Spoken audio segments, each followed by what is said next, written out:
How do we understand law and our following of the law?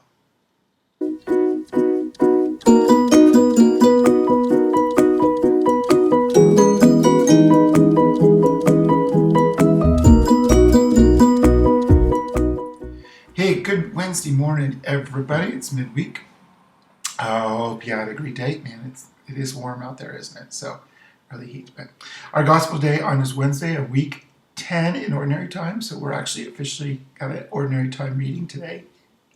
It's from Matthew 5, verses 17 through 19. So this interesting thing about Jesus telling us, you got to follow the law. I didn't come to abolish the law. I came to fulfill it. And you better do it.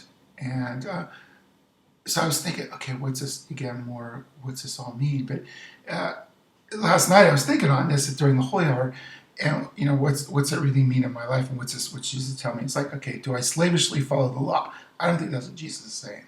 Okay, I think for me, not for me, but for all of us, the law, the commandments come from one source, God, and that God loves us. Not that we have to love God, but God loves us first.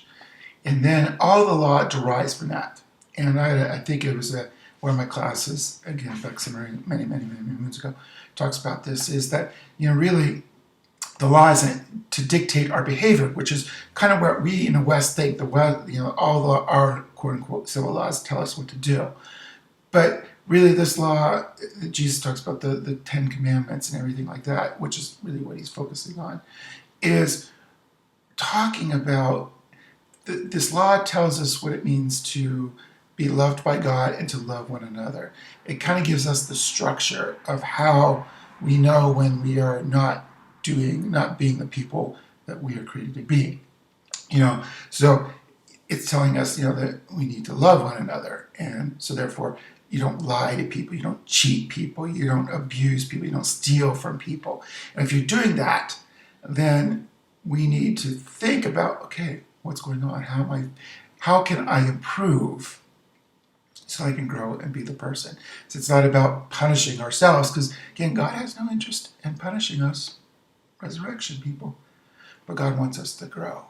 And so for me, again, it's what it does is I sit here and reflect, okay, what's gone good, but where do I still need to grow? Where have I sit here and think, okay, where's my ego taking place? Okay, am I telling any lies, or any lies? Am I quote unquote stealing things? I say here in prayer and reflection, again, not to punish myself, but say, okay, what's going on here, Troy? Where's the Holy Spirit telling me I need to stop this and look at this? I think that's what Jesus wants for us. He wants us to reflect, and an act of faith is one that we reflect, do that reflection, and we say, okay, where can I still grow? And we give it to God. Okay, God, help me grow in this way. Help me grow in my insecurities. Not be more insecure, but how can I be more secure? How can I be more humble so that my ego's not forcing me or making me tell lies or this, that, and the other thing? That's the idea. That's the challenge. So will we take the challenge? What will happen if we take the challenge? Oh my gosh, we might grow in our faith. We might find some wisdom. Imagine that. Okay, guys, enjoy the day. I'll see you back here tomorrow. Okay, bye-bye.